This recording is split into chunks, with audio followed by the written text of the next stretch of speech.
In this episode of Down to Earth, Paris chokes as pollution levels peak. The city's air quality now a public health issue.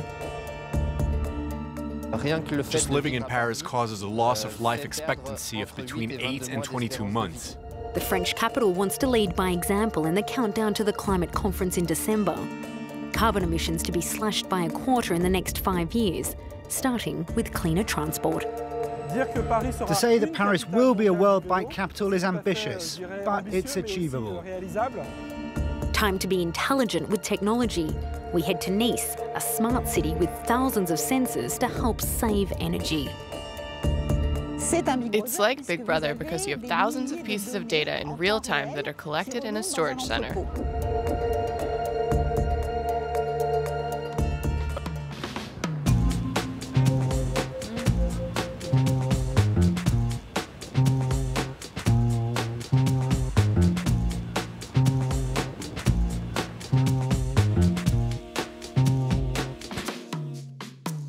We're down to earth in Paris on a zero-emissions ride across the French capital.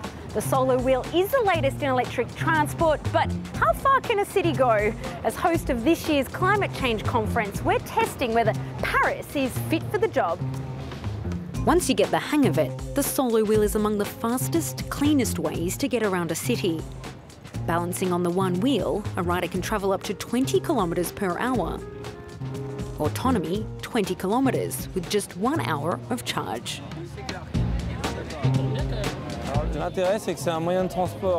It's an environmentally friendly mode of transport that emits zero CO2. It's small, compact, and can be integrated into all of our daily movements across the whole city. From one wheel to two, or even three. Twice a month, a group of Parisians take to their city streets as part of an event known as Vélorution, a revolution on a bike. There's around 100 of us taking over Boulevard Sebastopol this evening. We're reclaiming a city where cyclists are normally relegated to the corner. This time, we're the ones occupying the central position. As Green Deputy Mayor in charge of transport, Christophe Nadjowski has the same idea. Under his auspices, the city has pledged 150 million euros to double the number of cycle lanes by 2020. The bike is an extremely efficient way to get around in an urban setting. We're going to take advantage of the green light here. Now we're on a bicycle path separated from the car traffic on the road. It's very comfortable and secure for the cyclists. Something that's not always the case. Now we're approaching Bastille. We're going to find ourselves in the middle of the traffic. To make cycling safer, Paris plans to build a new express network, a type of bicycle highway along the city's major avenues, including the notoriously dangerous intersection at the top of the Champs-Élysées. Paris wants to be one of the world's bike capitals. Obviously, compared to countries like the Netherlands and Denmark, in Amsterdam and Copenhagen, they are well ahead of us. We're not going to be able to achieve in 5 years what they've done in 40 years in Amsterdam. But Paris is already home to one of the world's most successful bike-sharing schemes, known as Valib, with a bicycle rented every second in the capital. And from 2017, the city might have another trick up its sleeve. Developed by the same company, this is the ordinary Valib with a green tinge. The bike has the form of a traditional self-service bike. What makes it different is that there is a removable battery weighing around 500 grams, which makes it electrically assisted and provides a much easier way of getting around. People can go much further without any effort, without any difficulty. It would work like this. Each user rents their own pocket-sized battery, offering 10 kilometres of assistance. It could be added and removed at the end of each ride. Today, the Paris Tourism Office has come to the test site to trial the bikes for the first time. It's natural, it's smooth. All of a sudden we discover we're very sporty. We can go further, we can climb Montmartre, we can go higher, longer, faster. It's great.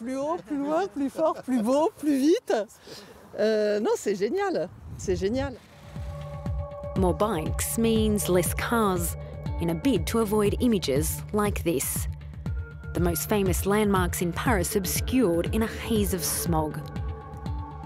In recent years, pollution in the French capital has risen to alarming levels.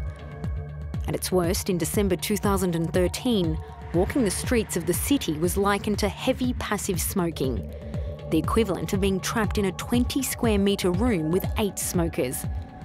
The government has occasionally introduced emergency traffic limitation measures, a band-aid rather than a cure.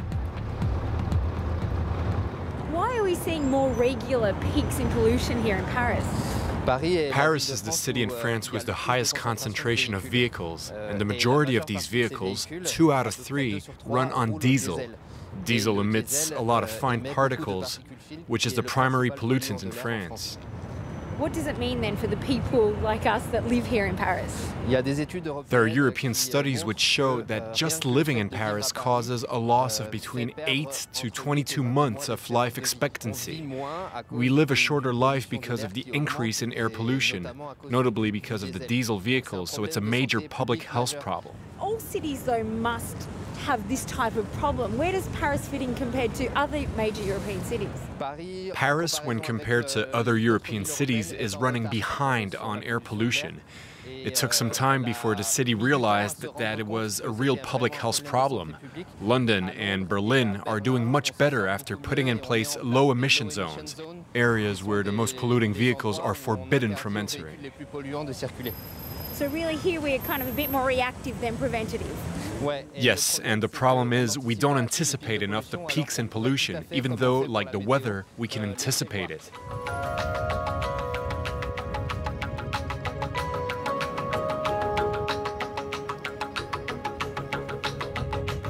An eco-city requires more than just clean transport. Energy too must come from renewable sources like these 2,000 solar panels on the roof at La Pajol in the heart of Paris, enough to provide electricity for 50 homes for 1 year.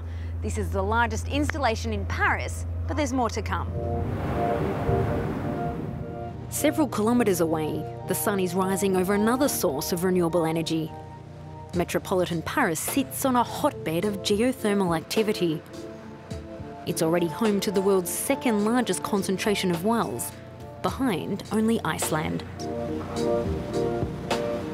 There's a treasure under our feet. We have a little sea below us that can be found everywhere in the Paris basin. We're going to search for it with this drill, which goes 1,700 meters underground and brings up the water at 60 degrees to provide heating for the surrounding town. Once the well is drilled, the naturally hot water buried deep below is brought to the surface and passed through a pump that transfers the heat into the housing network. The water, now cooled, is re-injected back underground a kilometre from the well, making it an energy 100% renewable and neutral in carbon. Today, it's used to heat the equivalent of 170,000 homes. It's renewable energy because we use it for 60 years at this site, and after that we can create a new site a little further away to give time for the resource to replenish. We've come to Clichy-Batignolles, an eco-district still under construction in Paris's northwest. Eventually, 6,500 people will live here, and all of their heating will come courtesy of the warmth from underground, saving the equivalent of 30,000 tonnes of CO2. A project ideal here on the city's outskirts, but less so in the centre. Today, we don't have an area in Paris with an empty hole, a crater in which we can add a drilling machine, and that holds us back. But the idea that each time we have an opportunity to renovate, to reconstruct, we consider it. But can a city be seen as green if it's not green in the literal sense? That's the challenge facing Mayor Anne Hidalgo as she attempts to transform more roads into tree-lined pedestrian walkways. This is her vision of the Seine's right bank, Today choked with cars. Tomorrow, an inner city sanctuary. And urban rooftops are the next step.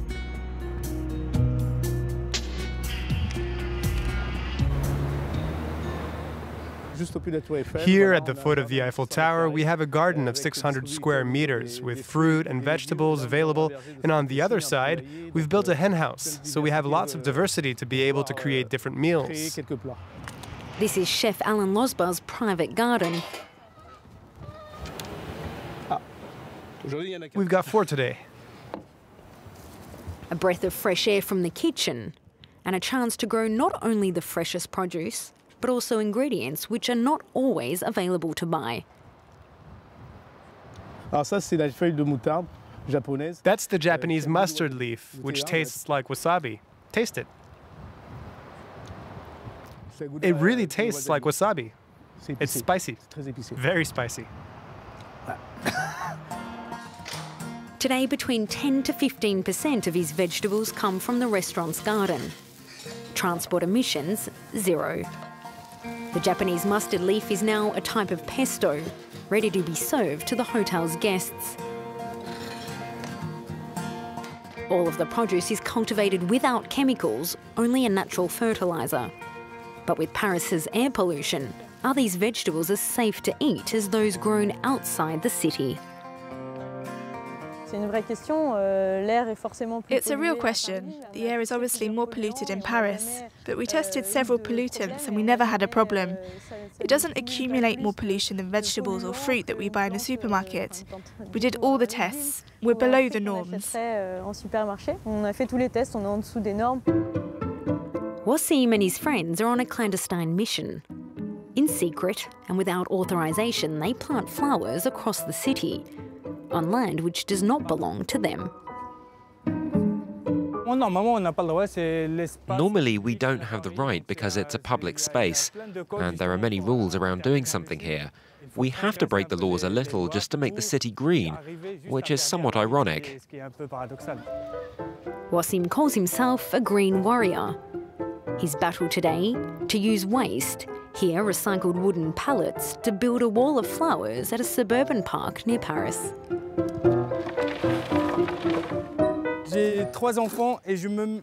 I have 3 children, and when I started to look through their eyes, I realized they only see cars, concrete and pollution. Here, the idea is to repurpose waste and show that we can reuse it to promote biodiversity by building small structures that can contain plants. Born in the United States, the idea has taken root in more than 30 countries. Today, there are several thousand of these urban gardeners, taking the health of their surrounds into their own hands. Back to nature, but also projecting into the future. Paris intends to become a smart city.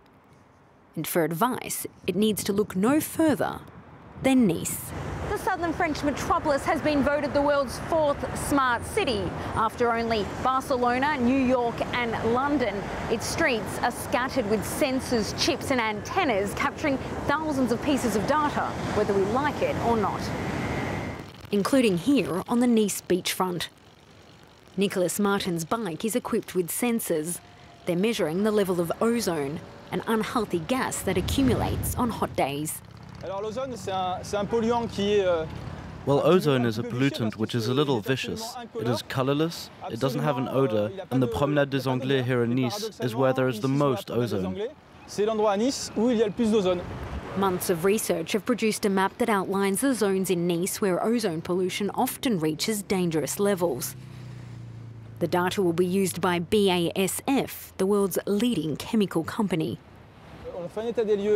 We're doing an assessment here in Nice to be able to put in place solutions, depolluting technology to purify the air in the city. Measuring ozone, but also sound levels, humidity and the quality of air. By the end of the year, Nice will have a total of 3,000 sensors across 160 hectares. Fixed sensors, but also mobile ones, sending bite-sized data in real time to one of the largest information gathering centres in Europe. This is the neighbourhood of tomorrow in which you can navigate. Tomorrow's neighbourhood will be more connected and more transparent. Here we see energy consumption hour by hour at a nearby building. Green shows when consumption is below the set objective, and red shows when they've gone above the objective. Because we know we are consuming energy, we can use small gestures to reduce energy use. To be able to alter the way you behave, you need the information. Such massive data collection offers the city unprecedented amounts of information on its citizens. The authorities admit it's a little like Big Brother. Big Brother in a good way, because we only use the data for positive things, making sure the quality of air is acceptable, verifying that an aged person at home doesn't have a problem with their water meter.